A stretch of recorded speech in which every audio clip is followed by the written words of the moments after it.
parce que nous sommes entourés.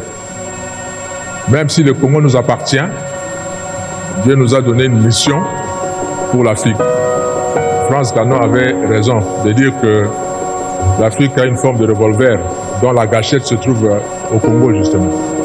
Le jour où le Congo décolle, je vous assure que l'Afrique va décoller également. Ses voisins, je vous dis nos voisins, Dieu vous a donné votre terre. N'enviez pas la nôtre. Ça c'est le Rwanda avec unique objectif de nous faire disparaître.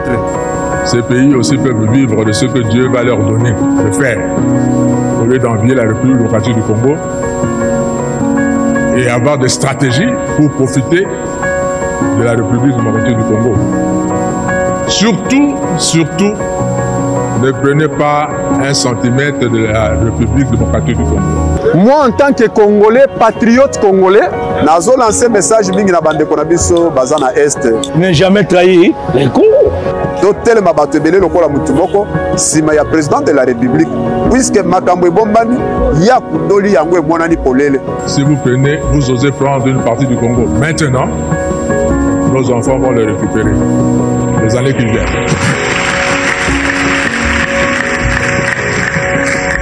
Alors, soyons plutôt de bons voisins et ne mettez pas de conflit entre nous.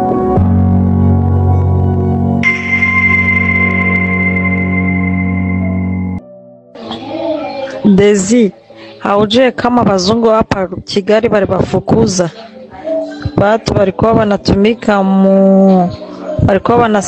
tulikuwa tunasaidiwa na Amerika. Bazungu barishaenda juu balisimamisha kazi na Waberge balibafukuza. Bamingi bote wanaona nchi ya Rwanda inataka kuwa na insecurity ndani, banakimbia. Makazi mingi balisimamisha juu ya embargo balitukamatia juu ya kuleta fujo mu Kongo. Sasa wale bote njoo balikuwa banatupa kazi, njoo balikuwa banalipa mishahara ya watu. Hivi bya mingi bitakufa, bitasimama, tutahangaika.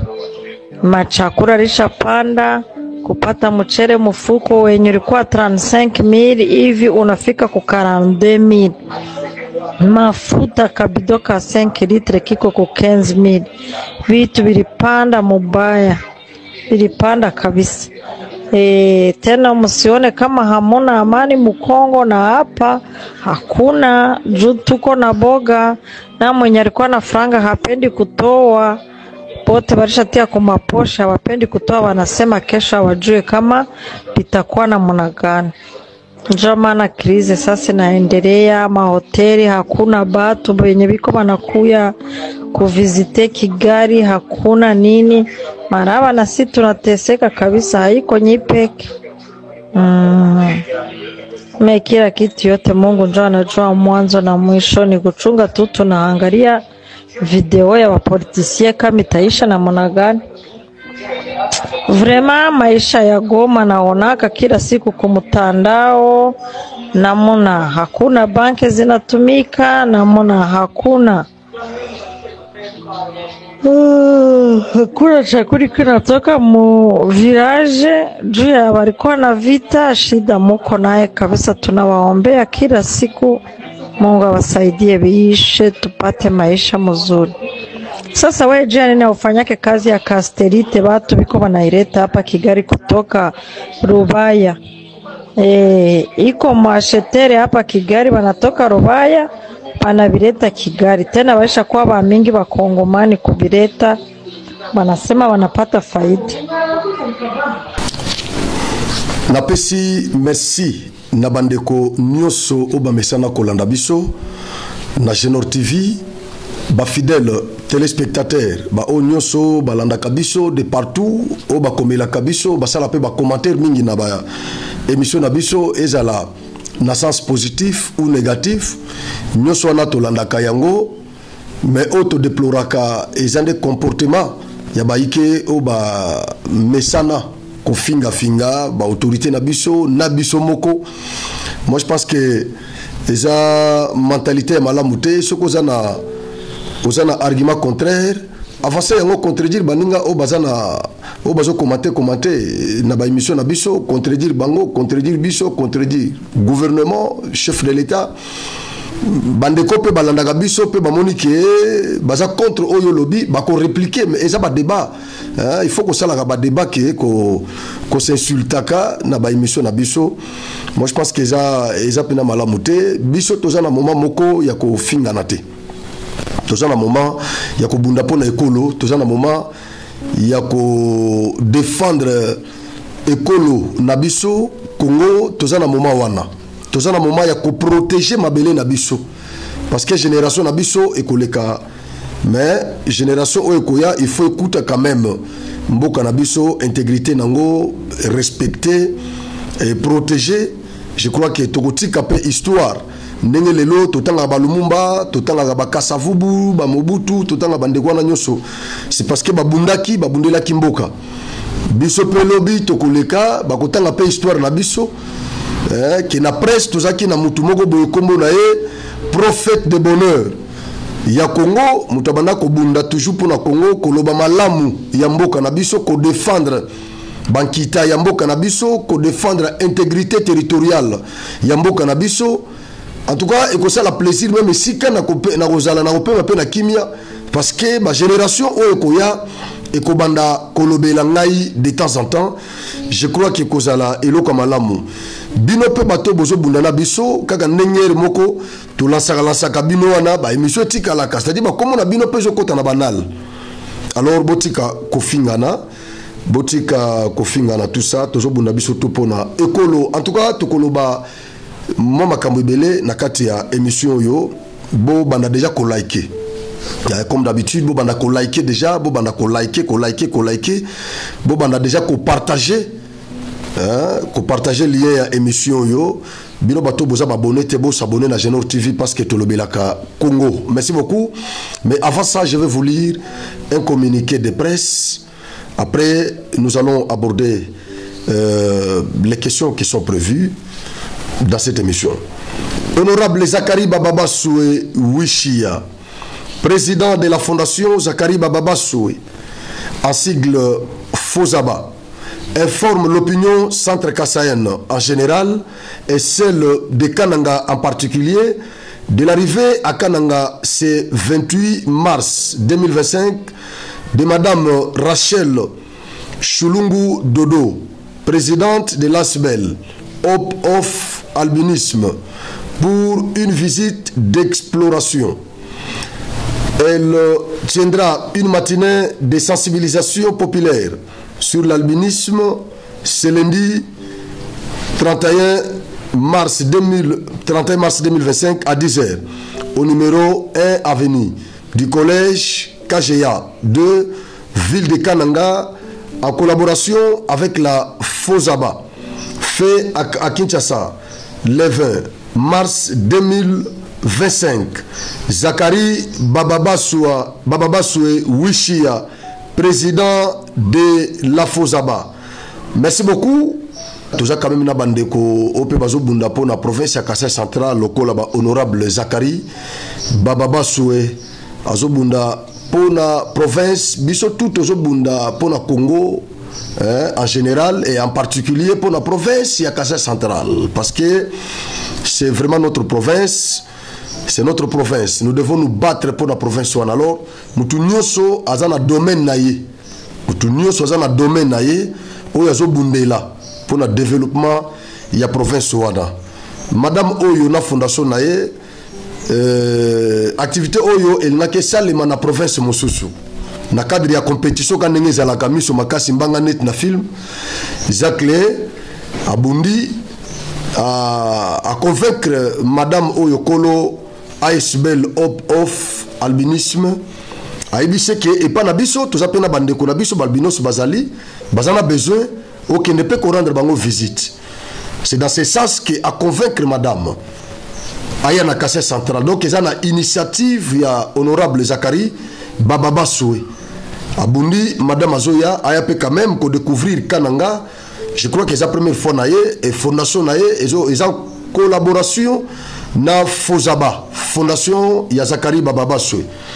Alors, bon, préparer quand même accueil moko malamu boyo qui sa ndeko sonité boyo qui c'est vraiment sonité bon mi comporter malamu madame a mis sentir vraiment qu'il a bien accueilli na Kasai Central. Je crois prochainement même temps toko bunda pe pona wana batu mususu na kananga bakondima pe koya à partir ya ba image bakomona ya kei ya madame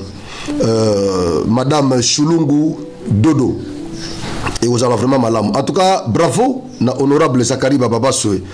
Bravo pour la initiative. Nengo kanisi quand même bande konabiso balbinos. Merci beaucoup. Merci. Voilà. Alors, nous allons aborder maintenant les questions qui sont prévues dans cette émission. Je vais me focaliser na situation oyo eza koleka na Rwanda pour le moment. Parce que j'ai comme l'impression que les Congolais et belé bazo kanisa que Congo ndeza na pasi koleka bazo kanisa que na Rwanda esengo ezali bazo kanisa que biso ba Congolais nde toza humilié biso nde to za frappé na Kagame. Donc bango baza bien chez eux là-bas c'est le paradis. Et pas biso nous sommes en affaire. Voilà pourquoi en tant que prophète ya bonheur ya Congo na ye pona komeka kosolola na bandeko pona ko consoler les âmes affligées abattues pona ko consoler bango et puis pona ko renforcer moral ya ba wazalendo nyoso o bazana domaine nyoso ba congolais nyoso bazo mi comporter le ko ba wazalendo zaka bisote o tozoloba même bino pe obo partage akabalie ya ba émission na biso boza pe ba wazalendo médiatique parce que na ba groupe nyoso botinda ka wana ba mona kabino actif botinda katinda kabalie ya ba émission na biso na ba groupe wana nyoso na bandeko mususu ba congolais mususu pe bazata mususu ko s'intéresser na politique te mais à partir na bino ba koma kolanda biso to yambaka ba témoignage ya bandeko belo ba benga biso abi na yeba ki ote mena eko découvrir na zana ndeko moko atindela kanga balie na yo ndena eko découvrir ngabi c'est que il y a quand même quelque chose de très important na ba émission na yo. Voilà pourquoi na banda kolando banda wana tilelo na koma olanda yo et puis ngape na koma ko partager balie na yo. Donc et à partir na yo nde na kota contact na ye à partir na ye pe na kota contact na bandeko mususu. Donc mosalo tozo sala ezandenge moko na obino bozo sala ngana zoloba yozo like bozo ko booster Genor TV bozo booster wazalendo médiatique bolobi o aza patriote mosalo zo sala zo mérité bisonde to soutenir ye parce que naebi ke bato bazana sima ya nanga ba soutenir Kagame ba fitol bakoki jamais au grand jamais ko soutenir Genor TV bango bazo luka au contraire liwana ngai bango bazo menacer bazo agresser bazo linga ba miseler ngai ba fragiliser nga na loba kate na mona na kate pona loba. Voilà pourquoi bazo sala biso ba menace en coulisses et donc bango bakoki jamais ko propulser biso ne peut le faire que yo parce que yo za congolais netinga amuro nga na za nango ya Congo yo poza na yango.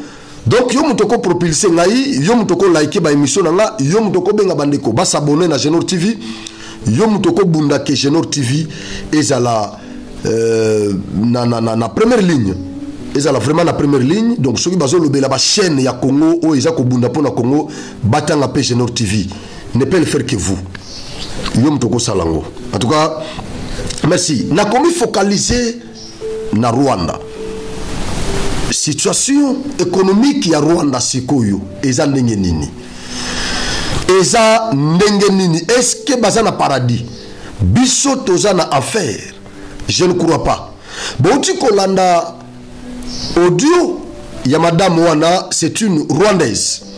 Je crois à partir ya audio na ye tokoki ko conclure que biso kutu toza kama malamu kibango bango baza na pasi ya koleka. Vous pouvez imaginer, naibisa kibino awa, que budget ya Rwanda, budget annuel ya Rwanda, il y a 5 milliards et 4 milliards de dollars, budget annuel. 4 milliards de dollars. Na 4 milliards, 1,3 milliard, et utaka na ba aide financière il y a partenaire exogène il y a Rwanda c'est-à-dire na kati ya budget na bango na 4 milliards bakotikala na 2, quelque chose na 2, quelque chose wana aujourd'hui 2 milliards na bango et utaka na ba minéraux o ba piyaka na Congo c'est-à-dire o ya bango moko ba taxe ba impôt na bango o bazo produire localement et ça soki ya ba 300 millions de dollars bozo siko pays ya ndenge wana siko yo na ba sanction ba payer belé o banda ko tinda ba aide financière na Rwanda ba suspendre ba aide wana aussi exemple ya Canada exemple ya Grande-Bretagne aussi exemple ya Belgique France azanaye na keba France azana no libanda aussi exemple ya Amérique moi ba pays oyo babanda ko tinda ba aide financière na Rwanda ba suspendre yango awa tozo bunda sikoyo pona protocole d'accord ya Union européenne na Rwanda sur le minerai stratégique nde tozo bundela awa Union européenne peut soki à suspendre accord na yewana Kagame sera foutu. Kagame sera foutu. Donc ba aide mingi oyo uta kalibanda pour le moment est suspendu. Biso pe côté na biso. Aujourd'hui ba état de siège oyo Félix a décrété qui na est. Et mekaki ko embrouiller lisusu exploitation frauduleuse. Ya ba minerai na biso par le Rwanda. Et compliqué ki bango eza moko ya ba raison oyo poussa Kagame aya ko agresser biso. Mwanga susu bakangaye. Société minière de Bisuzu. Gouvernement congolais a récupéré yango. Et donc nyonso wana e plongea Rwanda na chaos économique. Oyo eza ko croupir les lots. C'est ce qui fait que ba Rwandais les lots ba constater bango moko qu'il y a et ça ne va pas. Babandi ko décrire situation économique na bango moko. Bolandi madame wana. Elle a dit dans cet audio que ba mindele nyonso o bazaki o ba créaki emploi ebele ya ba mindele wana ils se sont retirés du Rwanda. Ba estimé que Rwanda déjà ko garantir lisusu sécurité na bangote. Au regard il y a un massacre nyonso zo le Kana Est. Bah éviter quand est-ce que ça peut barder na Rwanda parce que il y a le président burundais qui menace aussi le Rwanda. De ce côté, il y a le Congo qui menace le Rwanda. Et donc, bah éviter quand est-ce que ça pourra barder au Rwanda. Alors, bah mindelo na la plupart il y a des employeurs bah se retirer na Rwanda. Bah zongi na ba pays na bango. Ce qui a fait que l'entreprise wana mingi et kangi ba Rwandais o bazaki employé kuna bazongi na chômage. To ya chômage et matili susu. Ba Belge o bazaki na Rwanda. Lokola relation na bango eza susu obo fixité. Ba bengani bango. Tango bakei bakena misala na bango, ba Rwandais o banda ko salela bango misala bazongi na chômage. Pourcentage ya taux ya chômage et matili susu makasi na Rwanda. Saki ya loso obo banda ko somba na 35 000 na francs rwandais. Et le moins de 35 000 et que na 42 000 francs rwandais. Bidon ya mafuta ya 5 litres et que na 15 000 francs.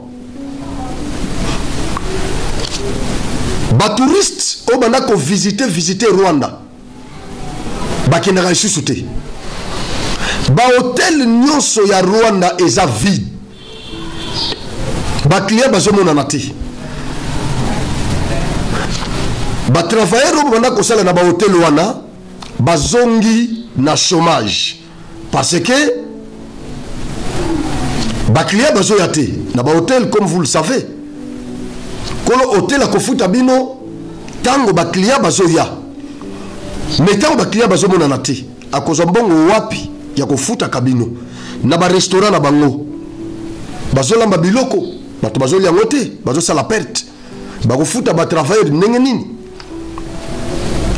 ba touriste bayoke sur Rwanda te. Donc au regard de tout ça ba Rwandais va comprendre que situation na biso économique sociale eza malamu te babandi ko dénoncer yango bango mokonde bazo révéler biso na kati ya audio bolandi pona bandeko bazo ka Swahili te que passe ezaka na Congo te et pas na biso kutu eza koleka et pas na biso pasi eza ya koleka kutu oya bino. Et donc à partir ya audio oyo moi j'ai compris que mosala oyo ba congolais bazo sala na média communication na biso c'est un grand travail qui mérite le soutien de tout le monde. Parce que la structure nous sanctionné Rwanda. C'est sur base de la communication nabiso, officielle et non officielle. Nous devons comprendre que le Rwanda, Kagame était menteur. C'était que des mensonges. Ils ont compris maintenant qu'il y a la vraie version que les Congolais détiennent. Il y a un monde qui a exposé mes colonioso. Biso, force numérique, bah image nyoso totiaka. Tout ce que nous faisons, ces gens-là, bah impérialistes, ne vous en faites pas. Ces impérialistes. Balanda kaba media na biso. Ezala ba o bazo sala ba émission na Chiluba, na Lingala, na français. Na Swahili, na Kikongo, nyonso wana balanda kabiso, ils ont des programmes, il y a traduction à la langue. Ils nous suivent, tous ces gens-là, tout ce que nous disons ici. Balanda kabiso. Et donc, discours nabiso, il y a un qui est ici, Rwanda. Rwanda memeli biso minduki, akanisi ke minduki nyonso a Ukraine, oyo France abana kotindi la ye. Akanisa ki ako renverser biso na minduki wana. Akanisa ki ba okanga biso minoko na minduki wana. Malgré agression, malgré la prise de quelques zones de l'est de notre pays, mais nous sommes là chaque jour dans nos médias en train de faire des coups de gueule contre le Rwanda. Et tous ces coups de gueule que nous faisons sont écoutés par ces décideurs internationaux. Et aujourd'hui, le Rwanda, l'économie rwandaise est par terre. Le social rwandais est précaire. Aujourd'hui, ce sont des Rwandais qui commencent à pleurnicher. Nous sommes agressés, mais les dégâts collatéraux de cette agression-là sont sentis au Rwanda par les Rwandais. Les dégâts de cette agression sont sentis par les Rwandais. C'est-à-dire les Rwandais sont aussi des victimes de cette agression. Kagame pense que il agresse le Congo, il fait une bonne chose pour le Rwanda. L'agression est à l'intérêt du Rwanda. Mais finalement, le Rwandais se rend compte que cette agression n'est pas à notre intérêt. Cette agression, nous en sommes les premières victimes parce que nous avons un micro-État pauvre. Le Congo est gigantesque. Ils ont beaucoup de minéraux. Ils ont beaucoup de provinces riches. Vous pouvez menacer l'Est. Mais au bas Congo, là-bas, il y a les ports qui fonctionnent. Il y a l'argent qui entre par ces ports. Nous avons notre forêt à l'Équateur, au Kasaï. Nous avons des minéraux. Il y a des activités. Nous avons des frontières avec l'Angola qui sont opérationnelles. Qui quittent, ils n'en parlent même pas. Donc, ils se sont rendus compte que malgré l'agression que nous avons faite à RDC, mais ces pays quand même, ils vivent mieux, un peu mieux. Mais maintenant, c'est nous qui sommes des victimes de cette agression. Nous avons perdu beaucoup de nos frères. Je vous avais balancé une vidéo ici d'une dame rwandaise qui nous a révélé beaucoup de choses. Nos frères qui partent au Congo ne retournent pas. Ceux qui retournent sont des cadavres. On vient nous appeler pour aller récupérer ces cadavres-là dans des morgues rwandaises. Soit des gens qui ont été attaqués par des bandits, d'autres ont connu des accidents. Et ils nous ont jamais dit la vérité. Qu'ils sont morts au Congo, au front. Donc nous avons perdu beaucoup de nos frères qui partent au Congo. C'est la dame qui nous avait révélé ça. Et donc, les Rwandais sentent aussi les affres de cette guerre. Les Rwandais en pâtissent aussi. Ceux qui sont au Congo pensent qu'il n'y a que nous qui en pâtissons. Ils en pâtissent aussi. Parce que le Rwanda sans Congo n'existerait pas. Ça, c'est une vérité. Le Rwanda sans Congo n'existerait pas. Je connais Goma, je connais Bukavu, je connais toutes ces provinces-là de l'Est. Barwanda nyoso bayaka koteka biloko na Goma. Bateka kango na prix ya bien. Na Bukavu, bateka kana prix ya bien. Bazwa kambongo koto bazongi na na Rwanda. Mais mbongo Rwanda yaki pa na bisote. Rwanda zane mbongo kotinde pa na bisote. Mbongo na biso ndeke na ke pa na bango. Bango bayaka koteke la biso. Bazwi mbongo bazongi na pa na bango. Donc Rwanda net Gisenyi, aux provinces ya Gisenyi. C'est grâce à Goma que Gisenyi là survit. Sans Goma, Gisenyi n'existerait pas. Et donc, les Rwandais commencent à sentir aussi les conséquences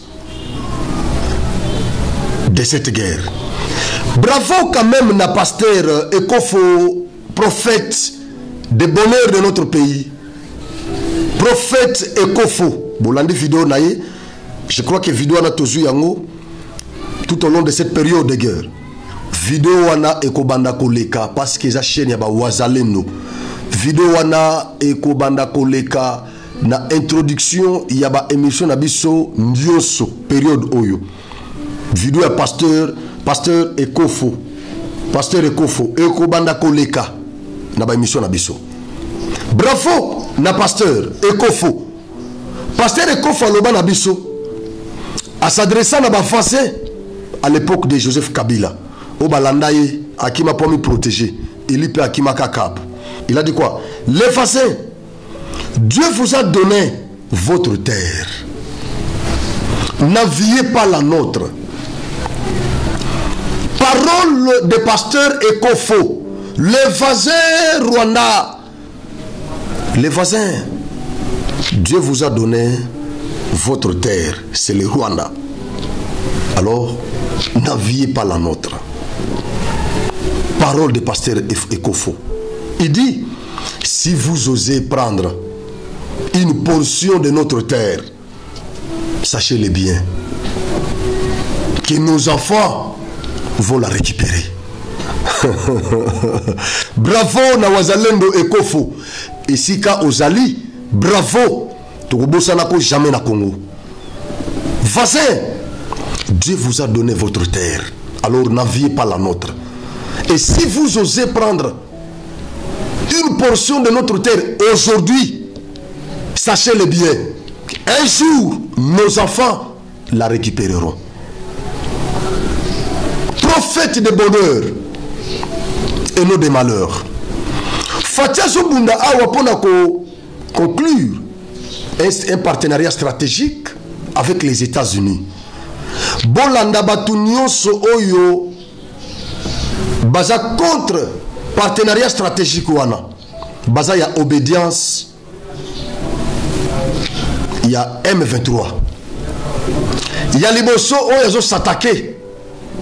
Na partenariat wana, c'est Kagame. Kagame contre ce partenariat. Yami Baleo Azotel Melango, c'est Joseph Kabila. Il est contre ce partenariat. Yami Satou, c'est Nanga. Alors bien on peut la vidéo mo kalatao. Il est contre ce partenariat. Bango bazo benga yango bradage dénominéré. Balé Bolodjoua, Pero Louara, Fabien Kouswanika. C'est ces groupuscules-là au baza contre partenariat stratégique RDC Amérique. Nabosani Moussoussou, Moïse Katumbi. Moïse Katumbi. Moïse Katumbi. Bangonyo Sonatangi, baza contre ces partenariats stratégiques. Alors, ce qu'on y a tout ça, na Congo awa initiative nyonso oyo biso tozo na Congo pour l'avantage à ba Congolais, il n'y a que ces groupuscules qui s'opposent à ça. Initiative de constitution awa kaka bato na tangi nde bazali na front. Initiative ya partenariat stratégique en Amérique gagnant 50-50. À quoi est-ce que tozo perdre yango? Ba renforcer capacité militaire na biso. D'abord, ekozala une stratégie dissuasive. C'est dissuasif. Contre bateau, bazo attaquer biso, bazo agresser biso. Ambassadeur envoyé spécial, il y a Amérique, alobaki yango. Alobaki que biso tokoya na Congo pour la investir tango Congo et ko garantir biso protection. L'entreprise na biso ekoya awa. Alors il faut environnement sécuritaire ya Congo et za la malam. C'est-à-dire bango ba ko bundana biso, c'est ce qu'ils nous ont promis pour maintenir paix durable na est. Comme ça ba investisseurs na bango baya. Alors nous parlons ici de la paix durable avec les États-Unis, grande puissance du monde. Vous ne voulez pas. Pourquoi? Mirmi les alaki qui est toujours qui na Russie, botele melaki yango. Bo évoka ki ba théorie et belé awa. Awa sikoto ki nata en Amérique, botele meli yango. Vous voulez que tous ala isolé pour bino bossa la front, bossa la bloc, boya ko affaiblir biso, bobo makaba congolais.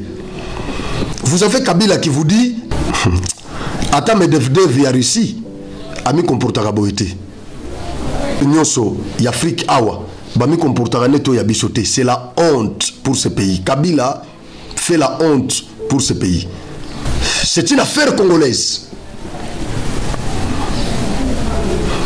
Le M23 est constitué de Congolais. Ça, c'est l'ancien président qui vous dit. L'ancien président congolais. Qu'il n'y a pas question de Rwanda ici. Pendant que Bissonyoso, nous avons le même langage. Pendant que Kagame Yemoko, finalement, il a reconnu le fait pour Kagame de se rendre à Doha, rencontrer Félix Tshisekedi, parler au nom et pour le compte du M23, signer le cessez-le-feu immédiat et sans condition avec le gouvernement congolais, le président congolais. C'est une preuve irréfutable que c'est Kagame qui nous agresse. M23 est constitué de pantins, de placebos, de marionnettes de Kagame. C'est leur patron qui a accepté de signer ce cessez-le-feu avec le président congolais. Le fait pour Kagame d'aller là-bas discuter avec Tshisekedi au nom et pour le compte du M23, c'est une preuve que c'est Kagame qui nous agresse. Il a reconnu que ses troupes sont chez nous pour soutenir cette coquille vide du M23. Mais vous avez un ancien président qui vous dit que cette agression, il n'y a pas question d'une agression de l'armée de l'armée rwandaise, mais c'est une affaire congolaise. Ça, c'est un ancien président qui vous dit ça. Beaucoup de la Soussouni n'est pas Kabila. Rien du tout. Rien du tout. Il y a un abisa Kabino que l'initiative nyonso oyo tokoki kozwa na Congo awa. Soki bomoni Kagame atelemeli yango, Kabila atelemeli yango, Nanga atelemeli yango, Katumbi atelemeli yango, c'est que initiative wana est un avantage à ba Congolais. Na rappela Kabino et Lokoyo. Na tangela bino ba initiative belé Otozoawa. O bango ba telemela. Et tous Mayele, cette fois-ci, nous devons soutenir cette initiative. Il y a partenariat stratégique RDC Amérique. Loko la kaka bango déjà babandi ko telemelango. C'est que cette initiative est à l'intérêt du Congo. Soutenons-la. Merci.